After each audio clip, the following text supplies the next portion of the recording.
dès le retour du Nil dans son lit, un gros problème avait surgi. Les limitations des champs avaient disparu. Il fallait alors retracer les limites des champs de chaque paysan et commencer à semer au plus vite. Et il fallait les retracer correctement pour éviter les disputes. Ainsi, les Égyptiens commencèrent à tracer des lignes droites, des rectangles, des carrés, des diagonales, des cercles et des triangles avec des fils et des bâtons. Tout était noté sur des papyrus. Ce fut le début de la géométrie. Ils comprirent un fonctionnement fondamental de la nature. Tout est fractionné ou assemblé en petites unités égales. Cette constatation va leur servir tout au long de leur découverte. Il leur fallait aussi une unité de mesure pour bien délimiter les parcelles. C'est bien de faire de la géométrie, mais il faut mesurer les lignes. Ils pensent au pied du roi. La longueur du pied du roi peut être utilisée comme étalon. Cet étalon sera multiplié et distribué dans tout le royaume. Ils essayèrent les pieds, les bras, les jambes, les coudes du roi, mais il y avait un problème. Cette unité n'était pas fixe. Le problème était réglé pendant son règne, mais tous les rois n'avaient pas la même taille. Le roi suivant voudrait sûrement qu'on utilise son pied ou son coude par jalousie. Dans les collines, en attendant le recul du Nil, les Égyptiens réfléchissaient et cherchaient une solution au problème. Il fallait que cette unité de mesure ait une longueur fixe dans le temps, si possible, qu'elle ne change jamais. Ils observèrent la taille de différents végétaux, celle des fruits, des graines, tout objet y passa. Mais tous ces objets n'avaient pas de taille fixe. Par exemple, si on arrosait bien une graine, l'année suivante, sa taille changeait. Et sur des longues distances, la différence devenait vite importante. Tout d'un coup, ils ont eu l'idée de mesurer l'eau. Oui, l'eau douce du Nil. Ils mesurèrent une goutte et ensuite une autre. Elles avaient toutes la même taille. Du bas Nil jusqu'au haut Nil, les gouttes avaient la même taille. Ils remarquèrent que la taille de la goutte d'eau ne changeait pas année après année. C'est génial. Les Égyptiens ont trouvé l'unité unique. Le diamètre de la goutte d'eau sur une surface imperméable, comme du granit ou de l'alabastre, est constant. Il mesure 1 centimètre. Aujourd'hui, une vidéo incroyable dans laquelle vous allez plonger au cœur de la première étape du projet Serapeum. Oula.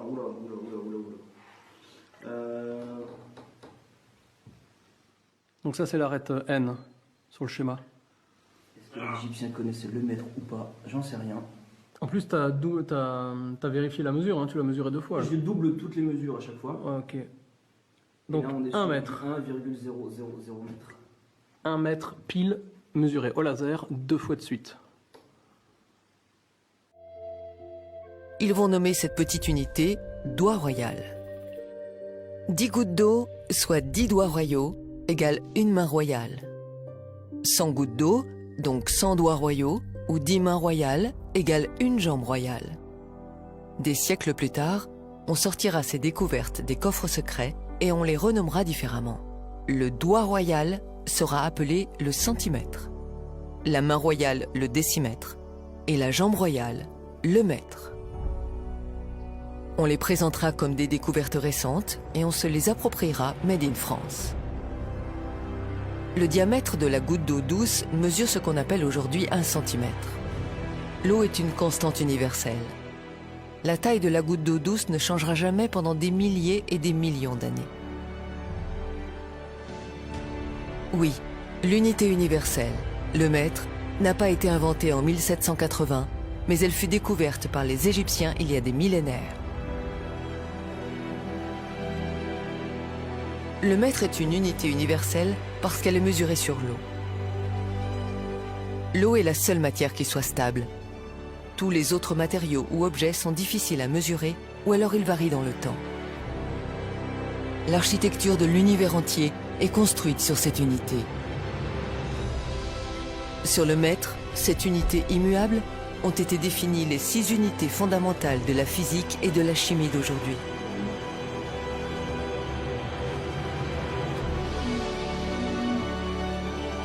L'ampère, le Celsius, la mole, la candela, la seconde et le kilogramme. Donc, tout.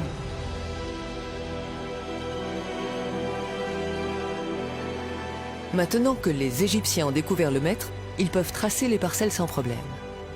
Avec le mètre, ils vont tout mesurer et tout noter.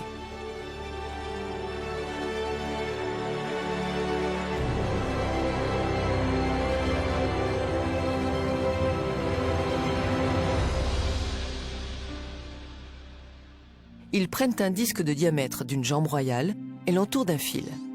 Ils déroulent le fil et le mesurent. Le périmètre du disque fait 3 jambes royales et 14 doigts royaux, soit 314 doigts royaux. Un disque de diamètre 10 déroulé correspond à 31 unités et à 4 sous-unités. Un disque de diamètre 1 correspond à 3 unités et à 14 sous-unités. Un chiffre ressort à chaque fois. 314, 31,4, 3,14. Ils pensent que ce chiffre est important.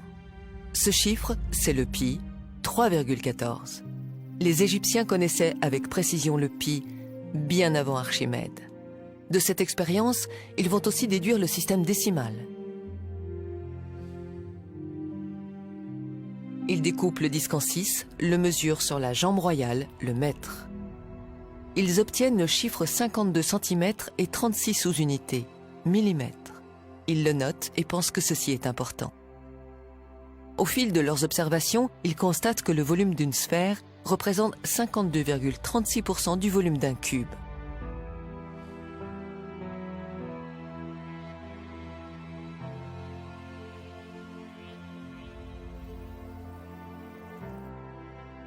À chaque fois que le volume du cube et de la sphère augmente proportionnellement, ce chiffre ne varie pas. Ils viennent de découvrir l'une des constantes universelles les plus importantes gardées secrètes, le 52,36. Par 2 fois, dans les volumes et dans les formes, ce chiffre est partout. Ils ont conclu que ce chiffre est sacré. Les Égyptiens avaient découvert le chiffre 52,36, qui est une constante universelle comme le pi et le phi. Le 52,36 est une constante universelle importante, plus que le pi et le nombre d'or, puisqu'elle relie l'espace en 2D avec celui de la 3D. Maintenant, comment utiliser ce chiffre unique? Ils posèrent un bâton sur la jambe royale, le mètre, qui est divisé en 100 unités. Ils coupèrent le bâton pour qu'il fasse 52 doigts royaux et 36 sous-unités. La coudée royale était née. La coudée royale vaut 52,36 gouttes d'eau, c'est-à-dire 52,36 cm. À partir de ce moment-là, toute l'Égypte aura pour étalon une constante universelle, la constante royale. La coudée royale égyptienne, telle qu'elle est présentée dans les musées, 28 doigts ou 7 paumes, est incompréhensible. Elle est déguisée de façon à ce que le peuple ne comprenne pas l'origine de cette coudée. Peu importe qui a déguisé la coudée, mais quand on la pose sur un mètre, elle affiche 52 cm et 36 mm. Elle devient une constante universelle. Elle prend tout son sens. Ils inventent une autre mesure, la moitié du mètre moins 5 mm, appelée la coudée royale babylonienne. Ils utiliseront ces 2 étalons, et le mètre restera caché. C'est pour cette raison que l'on retrouve partout le mètre dans la grande pyramide, puisque la coudée royale est graduée sur le mètre. Toute autre unité, le yard, le pouce, le mille marin, le pica, le pied, sont tous étalonnés arbitrairement ou gradués sur le mètre. Il n'y a rien d'universel ou d'invariable dans la nature qui mesure 1 pouce, 1 yard ou 1 mille.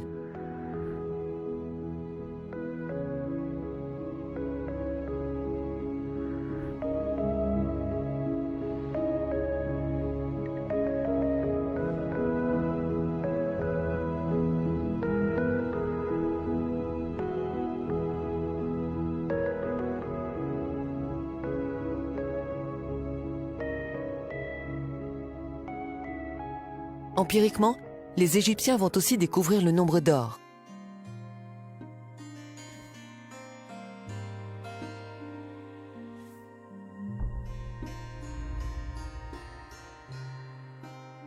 Ils raisonnent ainsi.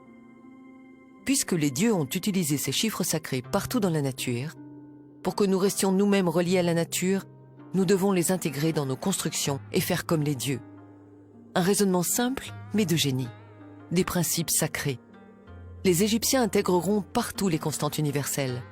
Pi, le nombre d'or, la constante royale, toute la panoplie de la géométrie sacrée avec le maître. Les Égyptiens connaissaient la suite de Fibonacci en nombre d'or des milliers d'années avant lui et l'ont appelée la suite d'addition. Le temple de Képhren, le temple d'Edfou, le palace d'Akhénaton sont construits avec le rectangle d'or. Voici la vérité, bien loin de l'image des Égyptiens primitifs qui tapaient des cailloux l'un contre l'autre et qui tiraient des pierres tout au long de la journée. Parvenus à ce stade, les Égyptiens pensèrent qu'ils pouvaient aussi utiliser l'eau comme étalon de poids.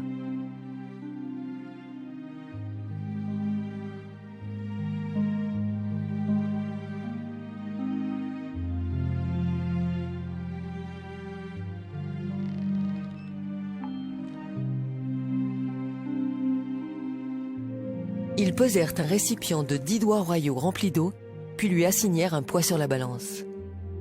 Vous savez combien ça fait? On l'appelle aujourd'hui 1 kilogramme. Il pouvait maintenant peser et mesurer sans problème. Une goutte d'eau mesure 1 centimètre et un cube de 10 centimètres pèse 1 kilo. Ces mesures-là ne bougeront pas pendant des millions d'années. Et oui, l'étalon du poids vient aussi des Égyptiens. Les unités impériales et américaines de poids, comme la livre, l'once et la tonne longue, les unités de volume comme le gallon ou la pinte sont arbitraires. La seule mesure universelle et immuable est le kilogramme, qui découle lui-même du mètre. Le centimètre indexé au diamètre de la goutte d'eau est une mesure universelle et invariable pour des millions d'années. Les Égyptiens utiliseront tout au long de leur histoire les deux unités à la fois, la coudée et le mètre. Peu importe qui a caché ces étalons au fil des siècles, les Égyptiens, les Grecs, les Romains ou les Français. Une chose est sûre, depuis qu'ils ont été découverts par les Égyptiens, ils ont été transmis discrètement et ils ont été bien préservés. On retrouve aussi l'emploi de l'unité métrique sur des monuments qui sont plus récents, par exemple des églises romanes du XIIe siècle, où lorsqu'on étudie les dimensions de ces monuments, on s'aperçoit que l'unité métrique a pu être employée. J'ai pris des mesures et j'ai fait un traitement statistique des données, et j'ai pu constater qu'on avait sur ces monuments du XIIe siècle employé l'unité métrique, mais également la coudée royale égyptienne. J'ai mesuré l'église romane de Saint-Nectaire et j'ai pu constater que l'entrée est composée d'un sas qui mesure 3 mètres de large, un nombre entier de mètres, et que ensuite l'entrée qui est juste derrière mesure 4 coudées royales de large. Et la longueur de cette grande église romane, c'est exactement 40 mètres. Sur l'église de Conques, il y a sur un des murs une pierre totalement différente des autres. C'est une pierre qui est beaucoup plus grosse et qu'on remarque tout de suite en arrivant. Et cette pierre-là, sa largeur, c'est exactement 1 mètre.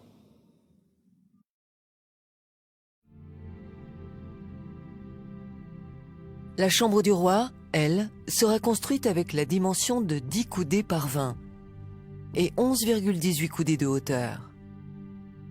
Certains peuvent supposer que les Égyptiens, simples d'esprit, se sont dit « Faisons la chambre du roi en 2 cubes simples côte à côte et c'est réglé. Rien d'exceptionnel. » Vraiment? En effet, c'est ce petit 11,18 coudées qui nous fait encore une fois découvrir d'une manière spectaculaire le niveau scientifique atteint par les Égyptiens. Les 4 constantes universelles, pi, le nombre d'or, le nombre royal et le mètre, vont être fusionnés de la manière la plus parfaite et incroyable qu'il soit. Si on relie par des traits les coins de la chambre, on découvre que le périmètre de la chambre fait 31,416 mètres, soit pi en dixième de mètre. La somme des 3 côtés de ce triangle est égale à 52,36 coudées, la constante royale. Ce triangle est le triangle sacré d'Isis, 3, 4, 5. Et maintenant, oubliez les unités de mesure, le mètre, la coudée, le pouce, le yard, le mille, etc. L'idée des Égyptiens est d'exprimer le chiffre 100 et de construire la chambre avec 100 pierres. Ils vont choisir 7 numéros pour que la totalité fasse 100. Ils calculent leur racine carrée. Ensuite, le nombre d'or, phi, au carré, multiplié par la racine carrée de 4, 5, 9, 16, 20, 21, 25. Pour nous montrer 4500 ans plus tard que ces équations sont correctes, avec les résultats de ces équations, ils vont construire la chambre en mètres. Ceci démontre que la chambre du roi est construite directement avec l'étalon sacré, l'universel, le centimètre. Voilà le niveau scientifique des Égyptiens. Voici quel est notre savoir, nous disent-ils. Ils n'ont pas gravé les équations en hiéroglyphes, mais ils ont utilisé les mathématiques pour exprimer leurs connaissances. Ici, tout est réalisé en granit inaltérable pour que ce message ne bouge pas d'un millimètre dans le temps. Ce message, cette prouesse scientifique, enveloppera l'âme du dirigeant de cette grande civilisation, nommé Khéops.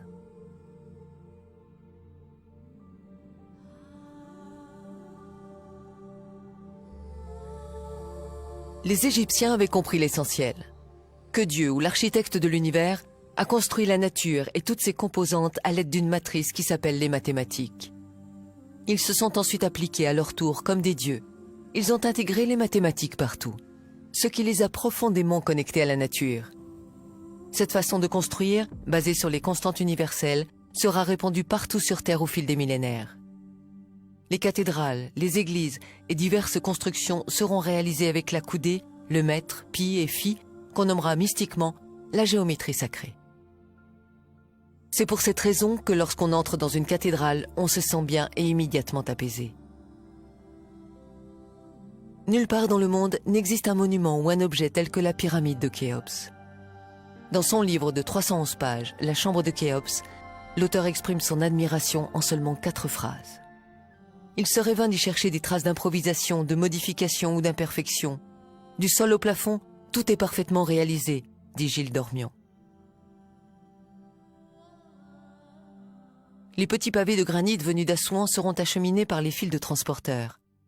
Ainsi, 1500 tonnes de granit seront montées en pavés de 30 à 40 kilos. La pyramide continue à s'élever. Ils coulent toujours le parement pour ensuite remplir l'intérieur. Ils utilisent les mêmes coffrages depuis déjà 10 ans. Les Égyptiens prenaient bien soin de leurs outils.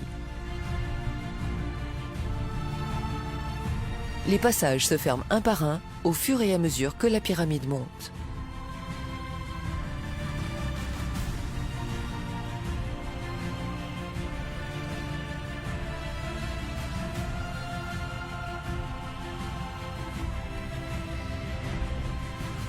À 140 mètres de haut, les équipes de l'Est et de l'Ouest arrêtent l'avancée et entament la descente.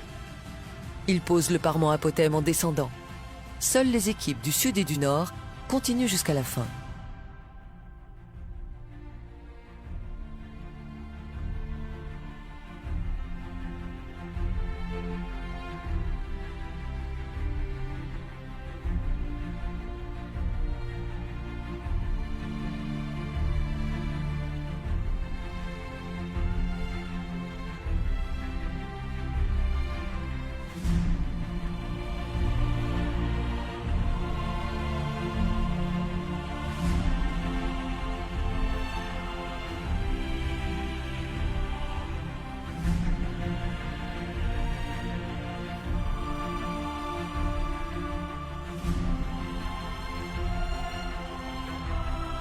L'architecte Émiono et Khéops montent symboliquement pour décoffrer le pyramidion.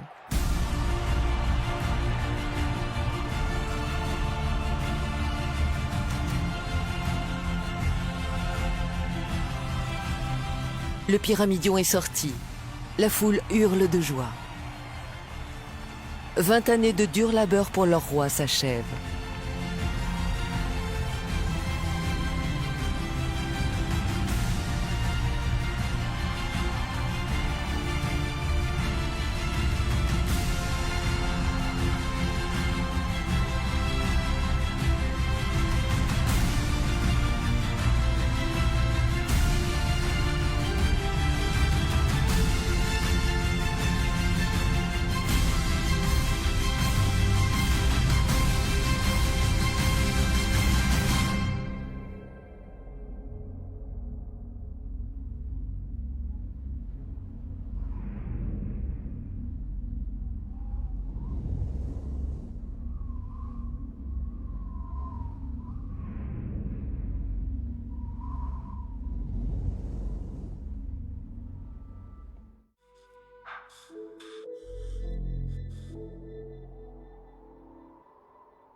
Les fossés ont été creusés et agencés tout autour pour entreposer les bateaux solaires. Les ouvriers construisent également le temple du roi. Sa dépouille viendra d'en bas depuis le port. C'est à partir de ce port et de cette chaussée monumentale que le peuple viendra en pèlerinage adorer son temple et sa pyramide. C'était une sorte de boulevard de promenade comme il y en a dans toutes les villes aujourd'hui. Cette chaussée est alignée avec les étoiles Bételgeuse, Al-Nilam et Rigel au sud-ouest. 14 degrés, toujours à minuit 00. Gizeh devient un lieu sacré. Et rapidement, à la même époque, les Égyptiens construiront les 3 petites pyramides devant la sienne. Des mastabas pour les prêtres, les ouvriers et les chefs de travaux. C'était un grand honneur d'avoir sa tombe à côté de celle du roi. La pyramide était orientée vers l'est par rapport au soleil, leur grand dieu Ré. L'orientation vers l'est indique automatiquement le nord, le sud et l'ouest avec la même précision. En effet, les Égyptiens ne se préoccupaient pas du tout du nord. Il n'y avait rien au nord, à part des peuples primitifs. Le sud était sacré à leurs yeux, car c'était de là qu'ils venaient, là qu'étaient leurs racines. C'est pour cette raison que les villes seront ensuite bâties en remontant le Nil afin de se rapprocher de leurs origines. Le roi est mort. Une grande cérémonie va se dérouler devant tout le peuple. Le corps du roi arrive depuis le port.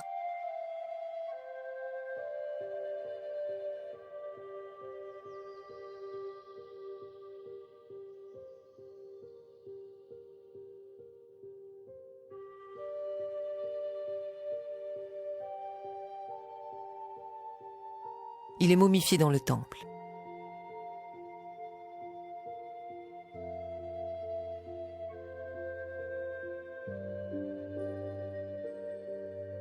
Le corps du roi est descendu dans la chambre souterraine afin de symboliser la procréation dans le ventre.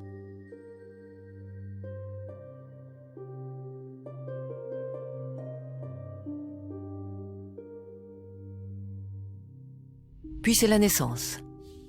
Il sort de l'obscurité et vient à la lumière du jour, symbolisée par l'arrivée au niveau du sol.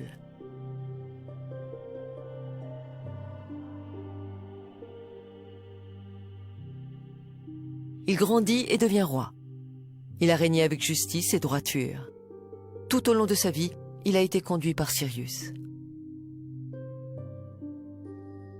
Le roi commence à vieillir. La grande galerie symbolise son œuvre, le pays qu'il a dirigé de son vivant. Le chemin de retour symbolise la vieillesse. C'est le dernier chemin. Une sorte de passion du Christ. Une cérémonie dirigée par les prêtres accompagne le rite. Les prêtres tirent la dépouille à l'aide des cordes pour son ultime ascension à partir des herses de granit. Le granit, symbolique sacré. La dépouille du roi arrive dans sa dernière demeure, là où son âme va partir pour l'éternité. Le corps restera là, jusqu'à l'arrivée de Ré, le 14 juillet prochain. Son corps était posé dans le sarcophage et son bateau était enterré devant sa pyramide. En attendant Ré, afin de combattre les ténèbres, l'âme du roi sortait la nuit grâce au conduit. Ainsi son âme pouvait naviguer dans les cieux.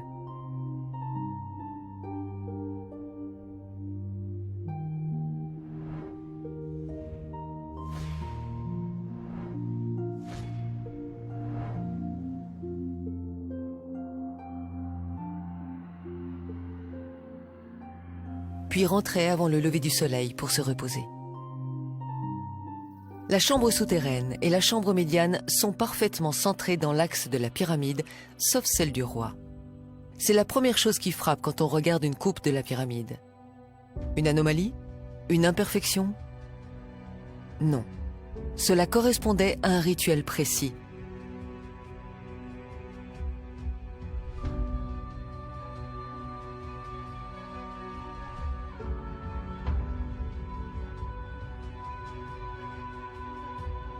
La position du soleil était exactement face au sarcophage du roi.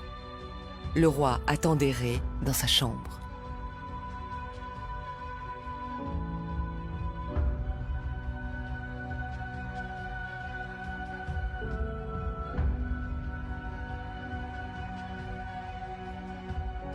Le 14 juillet, Ré vient chercher l'âme du roi.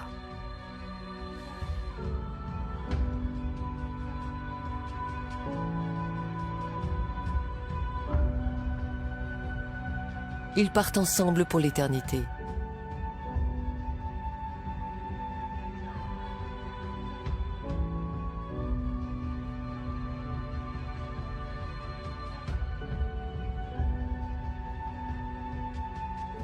Le corps est sans âme.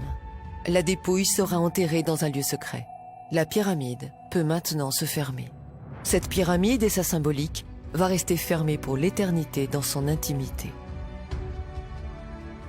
En sortant avec la dépouille, les ouvriers referment la chambre avec les blocs de granit prévus à cet effet.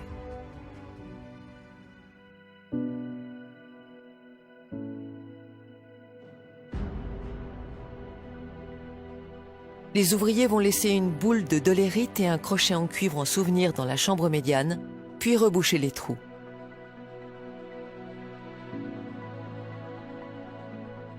Ils déplacent les 3 bouchons de granit pour fermer l'entrée et rebouchent l'emplacement.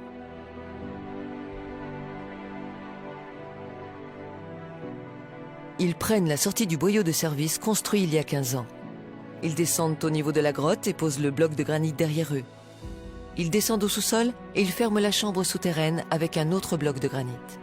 Ils remontent à la surface. À l'extérieur, ils posent le parement sur leur chemin et scellent l'entrée. Ainsi, la pyramide est fermée.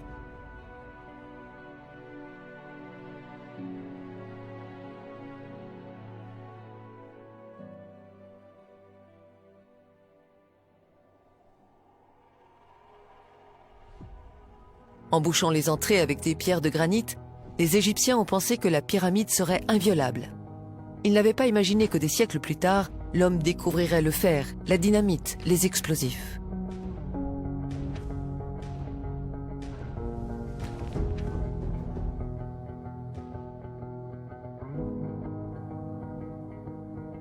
Cénotaphe de Khéops ou pas? On peut avoir une réponse définitive. En 1970, un projet pour explorer les conduits de la pyramide avec des robots voit le jour. C'est le projet Djedi. Dans le conduit sud de la chambre médiane, le robot découvre des traces de dessins en rouge qui datent du jour de la construction. Il suffit de faire les prélèvements de cette peinture et de comparer sa composition chimique avec les hiéroglyphes trouvés dans les cavités de la chambre du roi. Il se peut que ce soit la même main.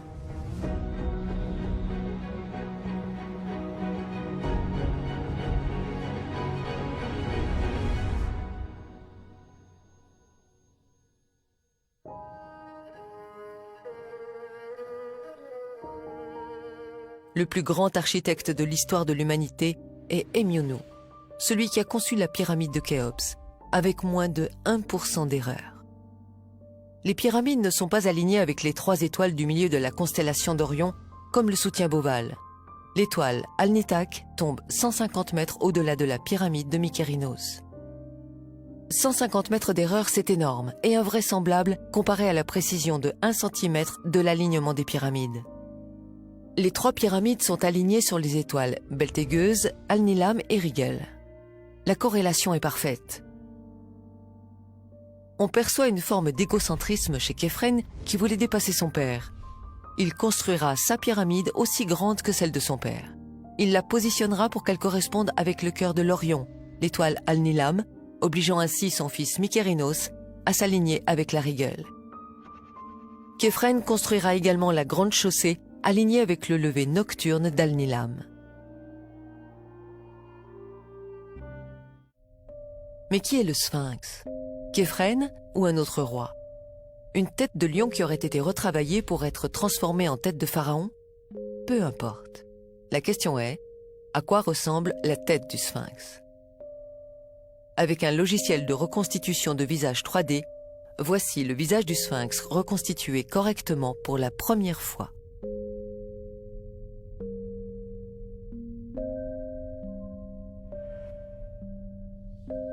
Sans commentaire. Puisqu'ils étaient noirs, il est logique de faire une sculpture à leur image.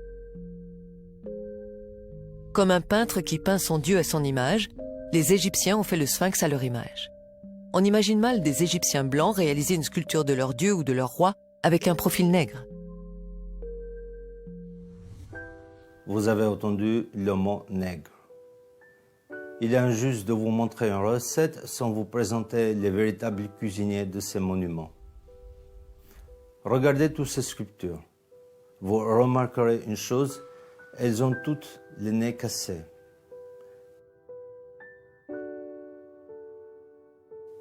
Si on observe les statues et les fresques, la ressemblance est frappante. Le nez, les grosses lèvres. En effet, beaucoup de statues ont le nez cassé parce qu'ils avaient, comme on dit, un nez de nègre.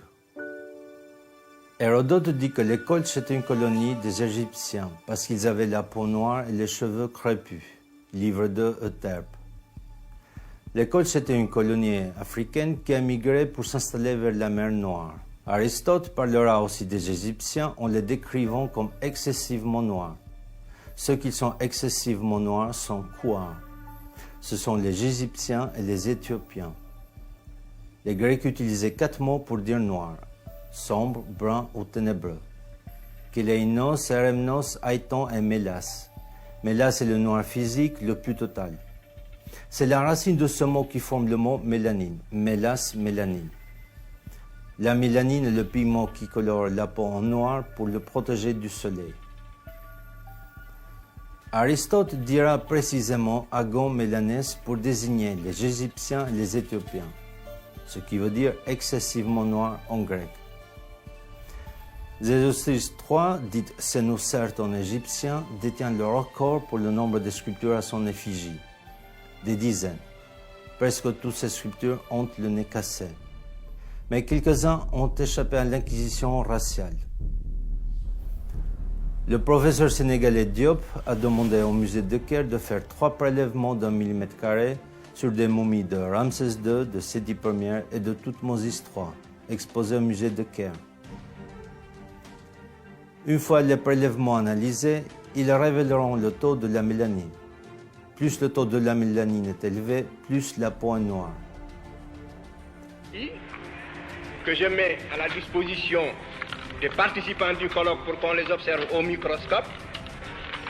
Et nous pouvons absolument voir le taux de mélanine sous la peau des anciens Égyptiens. Il en reste suffisamment malgré la destruction partielle de l'épiderme.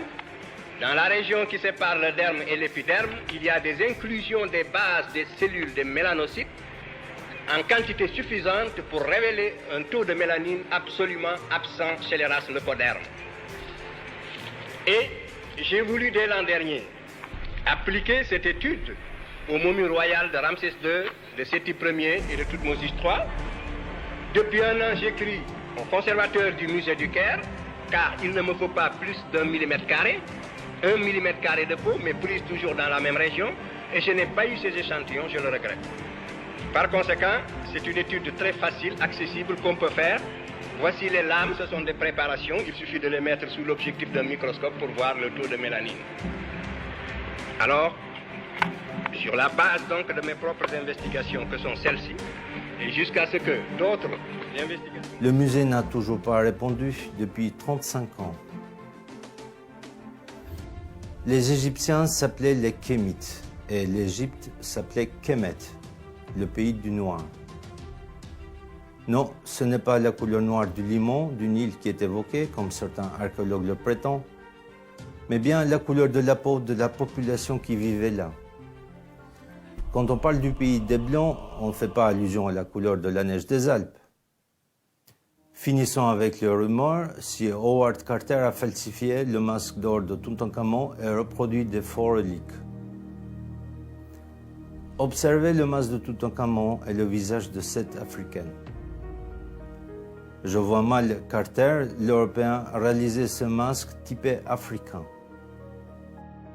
Il est midi, la température est au taquet, c'est-à-dire qu'il fait à peu près 45-46 degrés. Il n'y a absolument pas d'ombre, vu que c'est une carrière et qu'il n'y a aucun bâtiment et qu'on ne peut absolument pas s'abriter. Autant vous dire que je ne veux pas rester ici 3h30.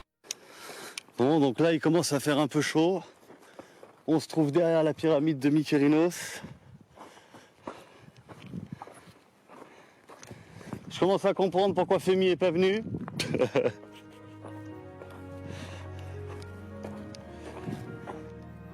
En Égypte, pendant les mois d'été, période pendant laquelle les pyramides étaient construites, les températures atteignaient 45 degrés et plus. Sous ce soleil écrasant, aucune autre race humaine ne pouvait survivre torse nu plus de 4 jours sans subir des brûlures graves de la peau. La seule race capable de résister pendant des jours et des mois, sans problème et sans crème solaire, c'est la race nègre à la peau noire. Je fais de la peinture artistique et je n'ai jamais eu de préférence pour telle ou telle couleur. Un peintre aime toutes ces couleurs. Mais on dit qu'il faut rendre à César ce qui appartient à César. Eh bien, rendons aux Égyptiens ce qui appartient aux Égyptiens. Les Égyptiens des pyramides, pendant des millénaires, étaient des nègres, ni mat, ni métis, mais noirs de charbon.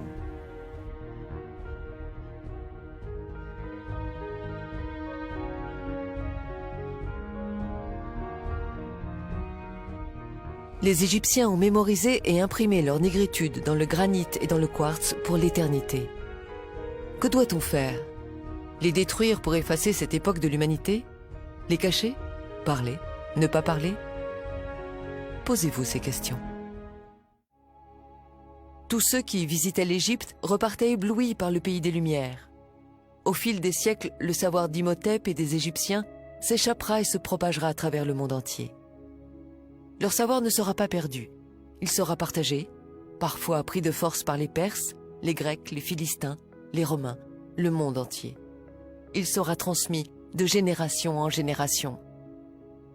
Pendant presque 3000 ans, Imhotep a été vénéré comme un dieu.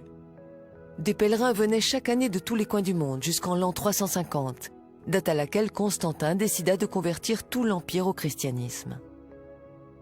À partir de cette époque, les temples dédiés à Imhotep le prophète seront détruits et les prêtres massacrés. Les croyances païennes et égyptiennes ancestrales seront toutes effacées. Imhotep sera remplacé par Jésus-Christ et il tombera dans l'oubli. Le traité d'Imhotep sera remplacé par le serment d'Hippocrate. Les Afro-Égyptiens étaient vus comme des dieux pour les peuples qui les rencontraient. Nous réalisons maintenant qui sont ces extraterrestres et ces dieux. C'étaient les premiers scientifiques de l'humanité, les pères de la chimie, de la physique, des mathématiques et de la géométrie. Les Égyptiens ont fondé la civilisation moderne. Le Nil était doublement sacré. Il offrait de la nourriture, mais pas seulement. Le Nil leur a donné ce qu'il y a de plus précieux au monde, le temps. Du temps, 4 mois par an pour réfléchir et observer. Du temps pour faire de la science. Qu'est-ce que la science? Quelle est la définition de la science même? La science est expérimentale, vérifiable et visible. Des milliers de livres écrits, proposant chacun une hypothèse pour écarter les Égyptiens et mettre à la place une civilisation extraterrestre, Atlante, astronautes disparus ou des esclaves, c'est de la fiction, de la fantaisie et non pas de la science. Il n'y a aucune preuve pour affirmer l'existence des extraterrestres. Un mythe disparaît, et plus précisément celui d'une civilisation inconnue. La vérité, c'est que cette civilisation, mystérieuse et grandement développée, est l'Égypte. S'il y a une vérité obscurcie, c'est que cette Égypte est nègre. Ils découvriront l'énergie solaire. Sans l'énergie solaire, il n'y aurait pas eu de pyramide. Les Afro-Égyptiens ont découvert que la Terre était ronde. Et ils ont été les premiers à l'avoir parcouru et exploré de long en large. À chaque fois qu'une civilisation a été mise en contact avec l'Égypte, des temples ont surgi et elle a été propulsée en avant. Un mythe est né, celui de la pierre taillée. L'humanité s'est construite avec du béton et non pas avec de la pierre taillée.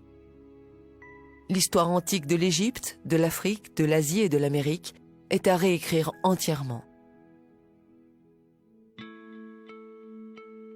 Avant les sculptures de Michel-Ange, il y avait la perfection égyptienne. Vous avez dit le sourire mystérieux de la Joconde? Regardez plutôt le sourire énigmatique de Ramsès II. Vous cherchez les Atlantes? Les voici. Ils sont en Égypte. Avec les tandems chimie et physique, maths et géométrie, l'Égypte nègre a permis de bâtir des temples, des rues, des maisons, des stades, bref, de quoi construire l'humanité.